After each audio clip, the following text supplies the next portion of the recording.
Bienvenido a UScience. En este video hablaremos sobre las fuerzas electrostáticas, también conocidas como las fuerzas de Coulomb. Son el resultado de las fuerzas atractivas o repulsivas entre las partículas causado por el propio efecto de su carga eléctrica, teniendo únicamente como posibles cargas positivas o negativas. Dos cargas eléctricas similares, ya sean positivas o negativas, se repelen entre sí a lo largo de una línea recta entre sus centros. Por el contrario, dos cargas diferentes, una positiva y la otra negativa, se atraen a lo largo de una línea recta que une sus centros. La magnitud de la fuerza electrostática F es directamente proporcional al producto de las cargas eléctricas Q1 y Q2 de las partículas en cuestión, e inversamente proporcional al cuadrado de la distancia r entre sus centros. Expresando lo anterior en forma de ecuación, tenemos la ley de Coulomb, que incluye un factor de proporcionalidad K de un valor aproximado de 9 por 10 a la 9 newtons por metro cuadrado entre Coulomb cuadrado. Para el uso adecuado de esta ecuación, deben de utilizarse las unidades de medida en el Sistema Internacional de Unidades para cada magnitud. A continuación, usaremos la ecuación de Coulomb para resolver algunos ejercicios. Sin más que decir, empecemos.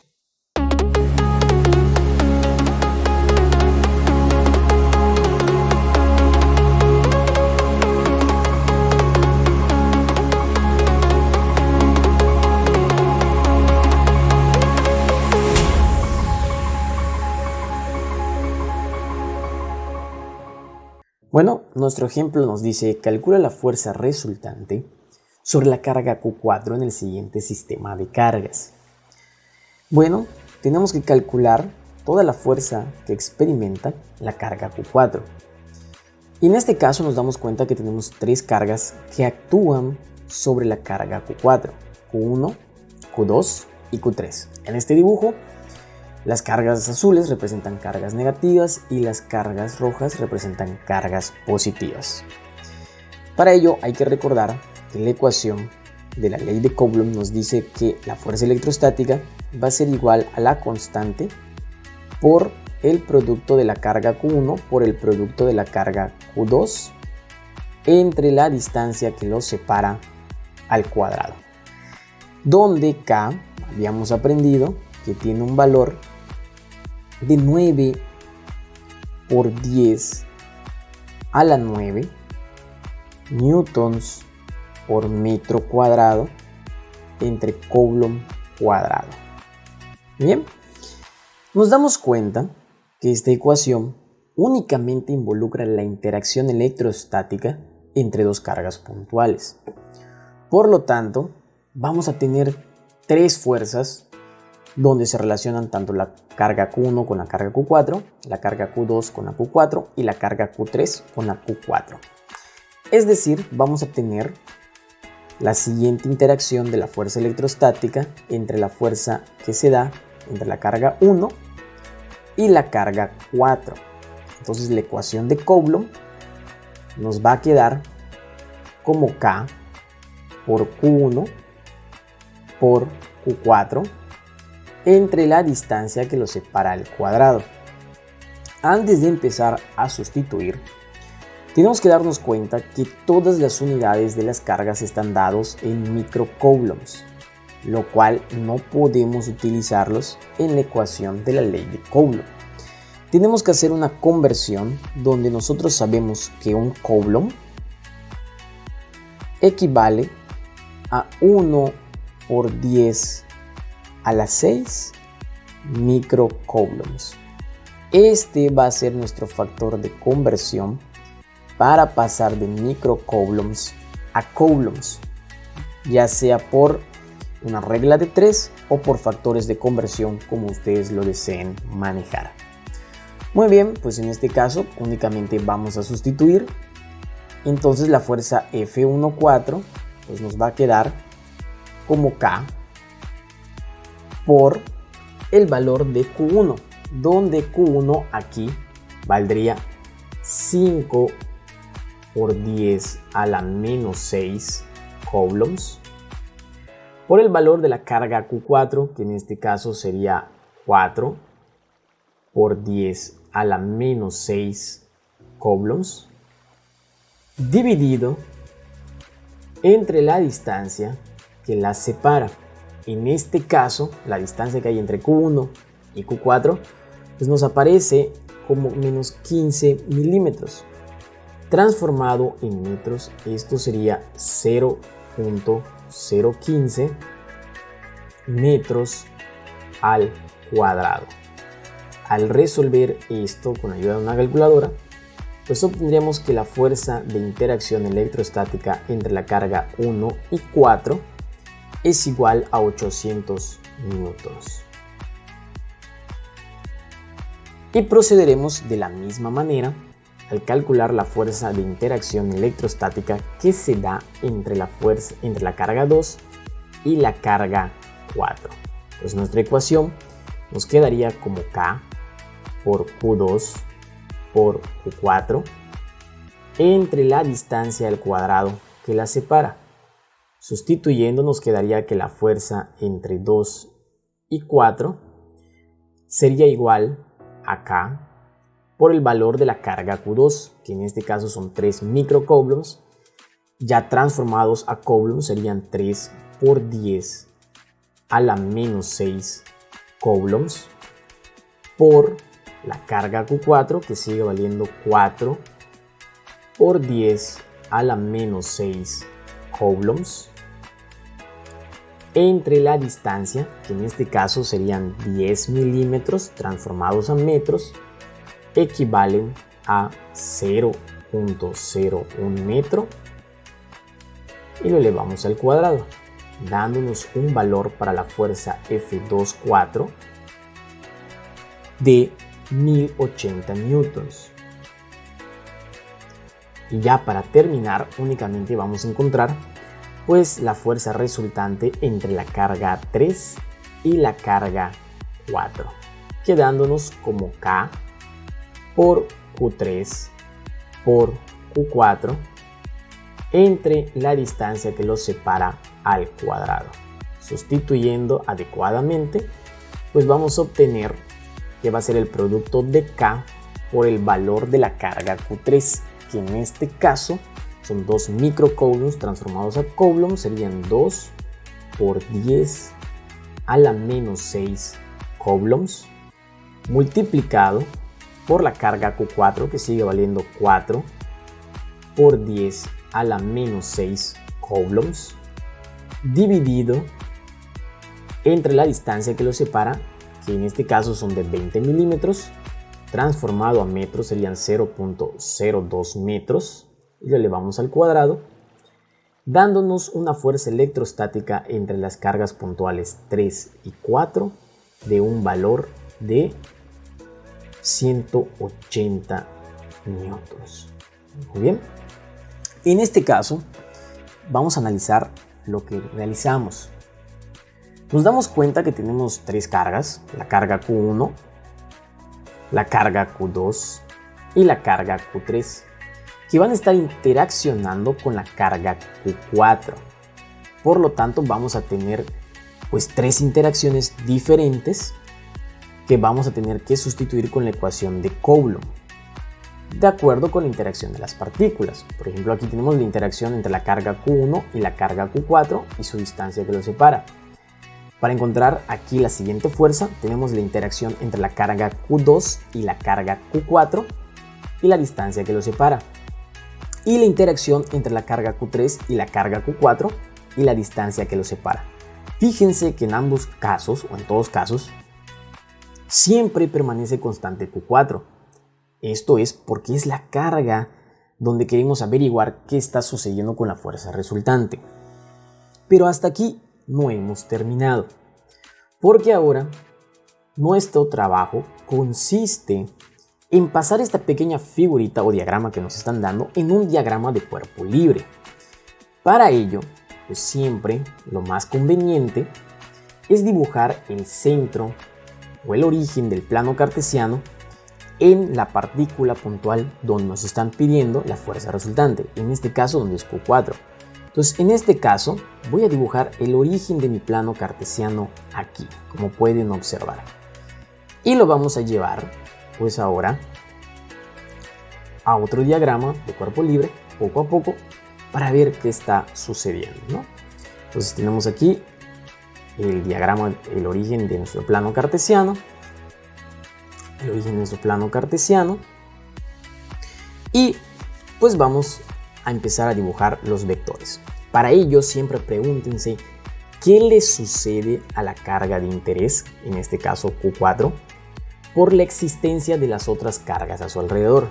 Por ejemplo, con la carga Q1 al ser negativo y Q4 al ser negativo, aprendimos que cargas iguales se repelen. Por lo tanto, Q4 se va a alejar de Q1. Entonces, como este es mi origen, a Q4 pues se va a alejar. Entonces, en este caso, al alejarse, pues mi vector queda de este lado. Este sería mi vector que se obtiene de la fuerza entre la carga 1 y la carga 4, con un valor de 800 newtons. Y en este caso, el ángulo que se forma aquí, si yo prolongara esta pequeña línea por propiedades de opuestos por el vértice, esto me quedaría con un ángulo de 15 grados también. Entonces, en este caso, cuando yo lo traspase en mi diagrama de cuerpo libre, pues me quedan 15 grados aquí. Luego me paso a la carga Q2. ¿Qué le hace la carga Q2 a la carga Q4? Bueno, como son cargas diferentes, Q4 se va a ver atraída por la carga Q4. Entonces la carga Q4 se va a ir hacia la carga Q2.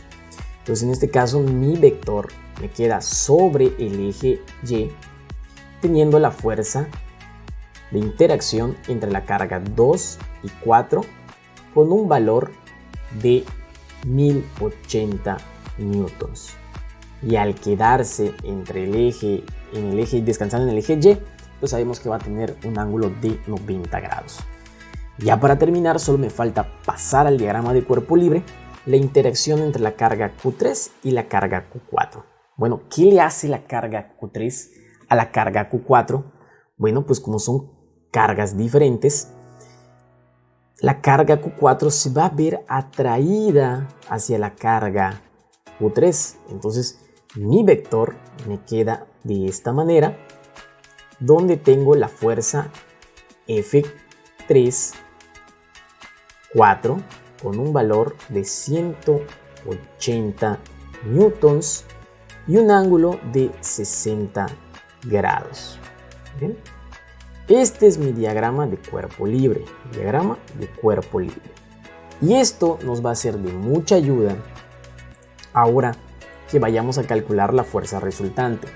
Sobre todo porque lo más conveniente es que nosotros dibujemos la siguiente tabla. En esta tabla vamos a poner diferentes columnas.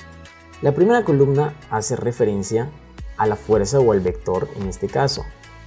La fuerza, nuestro vector llamado F, que hemos calculado todas las interacciones. Posteriormente, al lado de fuerza debe de ir la siguiente columna, que se llama el ángulo alfa, que como aprendimos en el video anterior, cómo lo vamos a calcular. También debemos de calcular después la componente X, que habíamos aprendido que no es más que la magnitud del vector por el coseno del ángulo alfa. Y para terminar, tenemos que calcular la componente Y, que se obtiene de la magnitud del vector F por la función trigonométrica seno de alfa. Entonces vamos a proceder a llenar adecuadamente la tabla. Bueno, pues vamos a ir con el vector. En el primer vector, en este caso, que vamos a escribirlo de esta manera, tenemos un vector de 800 newtons, tenemos otro vector de 1080 newtons y otro vector de 180 newtons. Bueno, me doy cuenta que para el vector de 180 newtons, cuando yo empiece desde aquí hasta acá, tengo un ángulo de 60 grados. Bueno, su ángulo es de 60 grados. Cuando yo vaya al vector de 1080 newtons, pues empiezo siempre aquí como habíamos aprendido en el video anterior, y al llegar hasta aquí, pues ya cumplí 90 grados. Y ya para terminar y llegar al vector de 800 newtons, bueno, pues parto desde aquí y tengo que cubrir toda esta parte, ¿no? Y esto me va a dar un total de 345 newtons, 45 grados, perdón. Bueno, para calcular las componentes X y las componentes Y, pues simplemente vamos a realizar la operación matemática que nos dice aquí. Bueno, en este caso serían 800 por el coseno de 345 y esto nos daría 772.74 newtons. Y para encontrar su componente Y serían 800 por el seno de 345. En este caso nos dando un valor de 207.06 newtons. Procedemos con el siguiente vector. 1080 newtons por el coseno de 90 nos va a dar 0 en su componente X. Pero en su componente Y, 1080 por el seno de 90 nos va a regresar los 1080 newtons. Continuamos con el último y 180 newtons por el coseno de 60 nos va a quedar 90 newtons.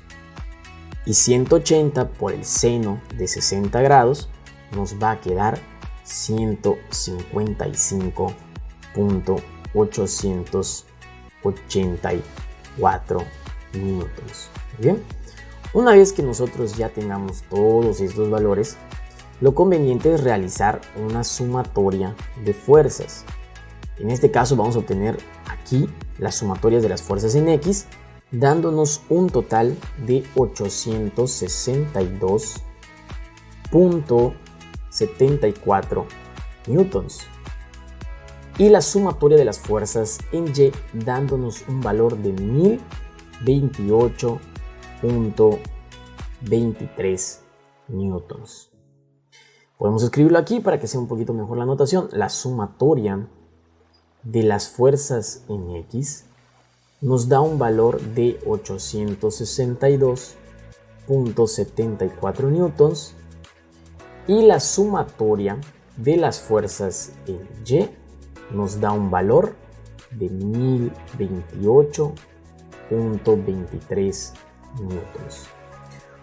Bueno, ahora para entregar la respuesta, pues lo vamos a tener que dibujar en un plano cartesiano donde nos va a quedar nuestro vector resultante.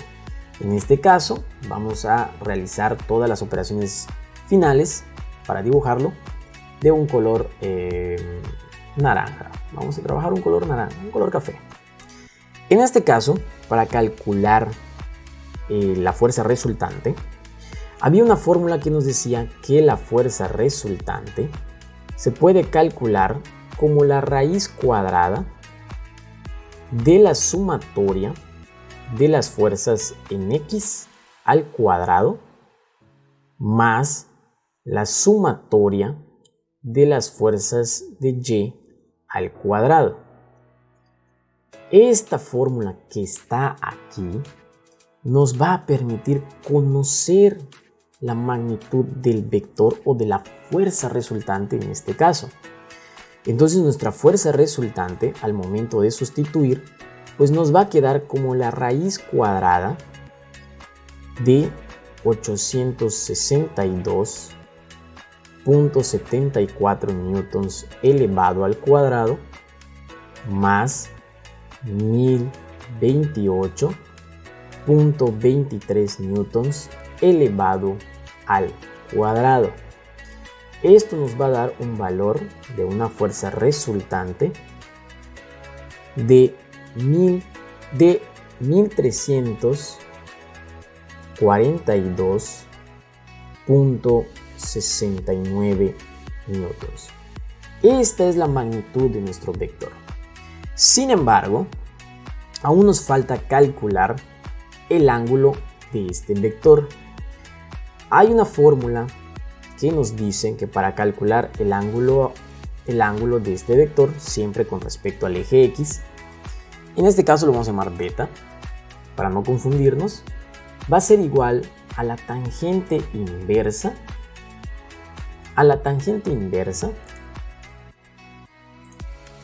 de el cociente entre el valor absoluto de la sumatoria de las fuerzas en Y entre la sumatoria de las fuerzas en X.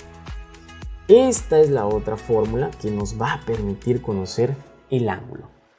Muy bien, si nosotros sustituimos, nos va a quedar como beta es igual a la tangente inversa de la sumatoria de las fuerzas en Y. En este caso son 1028.23 newtons entre la sumatoria de las fuerzas en X, que son 862.74 newtons. Y esto nos va a dar un valor de beta igual a 50.02 grados. ¿Bien? Ya tenemos la magnitud y tenemos la dirección. Sin embargo, nos falta el sentido del vector. Para poder encontrar el sentido del vector, bueno, pues hay que hacer caso a los resultados de las sumatorias. Nuestras sumatorias en X son positivas, por lo tanto nos quiere decir que tenemos que trabajar en el lado de las X positivas. Y las Y son positivas, por lo tanto las Y positivas se encuentran aquí. Esto nos está diciendo que nuestro vector tiene que estar existiendo en el cuadrante 1 del plano cartesiano. Por lo tanto, mi fuerza resultante la dibujo aquí, de esta manera, con un ángulo de abertura siempre con respecto al eje X, que es la fórmula que tenemos aquí de la tangente inversa, de 50.02 grados. Y una magnitud de 1342.69 newtons. Te agradecemos que llegues hasta el final del video y nos gustaría que nos apoyaras con un me gusta y compartiendo el video si esta información ha sido de tu agrado y te ha sido de utilidad. Te recordamos que esto es YouScience.